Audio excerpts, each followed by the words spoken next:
आग किसे कहते हैं और आग कितने प्रकार की होती है। तो आप लोगों को पता है कि आग किसे कहते हैं। आपको पता है कि आग जो होती है मेरे लाल वो कितने प्रकार की होती है, 5 प्रकार की। आग कहते किसे हैं, व्हाट इज फायर, आग क्या है। तो आग एक ऐसी रासायनिक अभिक्रिया होती है जो मूलभूत 3 तत्वों के मिलने पर उत्पन्न होती है, जिसे आग कहते हैं। तो आज अभी आपको आज आग यहाँ पे लगा के दिखाएंगे कि आग 3 तत्वों से मिलकर कैसे लगती है। जैसे आपको बता दिया है सबसे पहले कि आग 3 तत्वों से मिलकर लगती है। वो तत्व कौन कौन से होते हैं, ऑक्सीजन, ईंधन और ताप। तो ऑक्सीजन हमारे इस एनवायरनमेंट में पहले से ही बेटा उपलब्ध है। और अगर बात करिए ऑक्सीजन जो हमारे एनवायरनमेंट में पहले से उपलब्ध है, ईंधन इस सिलेंडर के अंदर भरा हुआ है।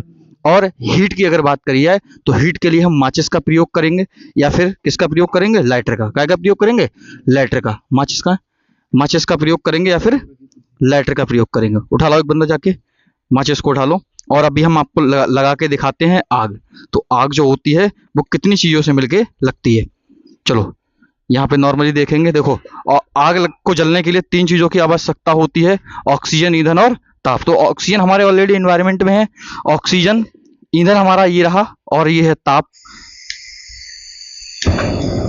तो आप देख सकते हो ऑक्सीजन, ईंधन और ताप 3 चीजों से मिलकर के आग जो है वो उत्पन्न हो चुकी है। क्या हो चुकी है, उत्पन्न हो चुकी है, ऑक्सीजन, ईंधन और ताप। अब हम आज सीखेंगे कि अब आप लोगों ने देखा कि आग जो होती वो 3 चीजों से मिलकर उत्पन्न हुई। ऑक्सीजन जो हमारे एनवायरनमेंट में उपलब्ध है, ईंधन इस सिलेंडर के अंदर ऑलरेडी से था, और ये है बेटा इसका हीट देने का लाइटर। तो ऑक्सीजन, ईंधन और ताप जिससे मिलकर के क्या हुई, आग हमारी उत्पन्न हो चुकी है। इसको बंद हम यहां से कर देंगे।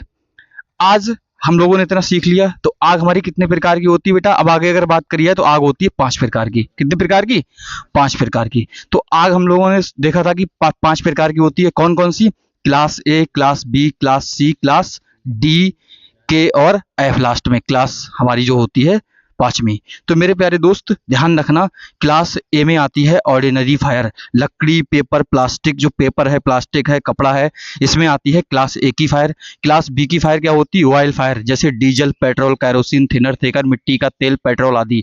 क्लास सी में आती है गैस। गैस जो ये एलपीजी का सिलेंडर है, एलपीजी सिलेंडर है, मेथेन की गैस है, आपका जो क्या कहते हैं सीएनजी होती है वो। इसके बाद में क्लास अगर डी में बात करी जाए तो मेरे प्यारे दोस्त कौन सी आ जाएगी, क्लास डी में आ जाएगी धातु की आग। क्लास सी में इलेक्ट्रिकल की आग भी आती है क्लास डी में। और मेरे लाल क्लास डी में कौन सी फायर आ जाएगी, धातु की आग। और क्लास के या एफ में आ जाती है कुकिंग फायर।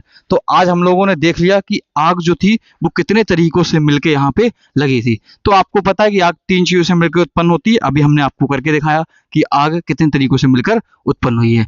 अब आगे अगर बात करी जाए तो मेरे प्यारे दोस्त कि अब देखेंगे कि बड़े सिलेंडर में, कल हम लोगों ने छोटे सिलेंडर पर प्रैक्टिस करी थी, आज हम क्या करेंगे, बड़े एलपीजी सिलेंडर की आपको आग बुझा करके दिखाएंगे। तो फटाफट आग लगाते हैं और बुझा के दिखाते हैं। तो देखिए सबसे पहले बड़े सिलेंडर में आज आग लगाते हैं। तो ये बड़े सिलेंडर में आग यहाँ पे लग चुकी है और आपको दिखाता हूं मैं प्रैक्टिकल करके कि आग को बुझाएंगे कैसे। सबसे पहली चीज तो है आग बुझाने के कितने तरीके होते हैं, 3। कितने तरीके होते हैं, 3। और आग बुझाने के कितने तरीके होते हैं, 3। एक तो 3 तरीके होते हैं। तो तीनों मेथड हम यहाँ अप्लाई करेंगे, पर तीसरा मेथड क्या है हमारा, जो कूलिंग है। तो आपको पता है कि कूलिंग करके तो आग बुझाई नहीं जा सकती। तो सबसे पहले बात करेंगे स्टारवेशन। स्टारवेशन का मतलब होता है आग को भूख से मारना। मतलब आग से ईंधन को कैसे कट करेंगे, अभी देखेंगे इस वीडियो में आग को ईंधन से कैसे कट करेंगे। तो देखिए आग में से ईंधन को कट करते हैं सबसे पहले। तो ईंधन को कैसे कट करेंगे मेरे प्यारे बच्चों, ध्यान से देखेंगे। ईंधन को कट करना है तो रेगुलेटर को हमें बंद करना पड़ेगा, ताकि इसके अंदर से निकलने वाली गैस जो है, ईंधन जो है वो कट हो जाएगा। देखिए आप यहाँ से या देख रहे हैं आप लोग कि आग से ईंधन जो है वो क्या हो चुका है, कट हो चुका है। आगे अगर बात करिए स्मूदरिंग। स्मूदरिंग का मतलब होता है आग का दम घोटना। क्या होता है आग का दम घोटना। आग का दम कैसे घोटेंगे, ऑक्सीजन हमें कट करनी पड़ेगी। तो ऑक्सीजन कट कैसे करेंगे, उसके लिए बेटा हमें इसके चारों तरफ क्या लपेटनी पड़ेगी, चादर। क्या लपेटनी पड़ेगी, चादर। चीजें मैं आपको करके दिखा दे रहा हूं। ये ऑलरेडी मैंने चादर जो है पानी में भिगा रखी है। आप लोगों को तुरंत एक कोई चादर लेनी है घर में। अगर कभी सिलेंडर ऐसे अगर इस वाले सिलेंडर में कभी आग लग जाए, जल्दी से लेना है एक चादर और उसको पानी भिगाना है। पानी भिगाने के बाद पकड़ना कुछ इस प्रकार से, सिलेंडर के ऊपर रखना है और इस तरीके से पूरी ताकत से उसको खींच देना है। उसको नीचे से कहीं से भी ऑक्सीजन जाने ना पाए। और आप लोग देख सकते हो कि जो आग है वो बुझ चुकी है। तो बहुत शानदार तरीके से आप समझ गए होंगे।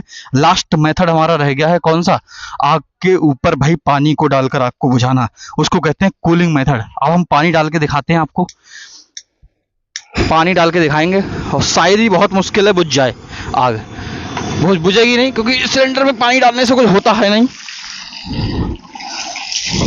देखो सिलेंडर में पानी हमने डाला, कुछ हुआ नहीं, आप लोग देख सकते हो। ठीक है, समझ गए होंगे सारी चीजें।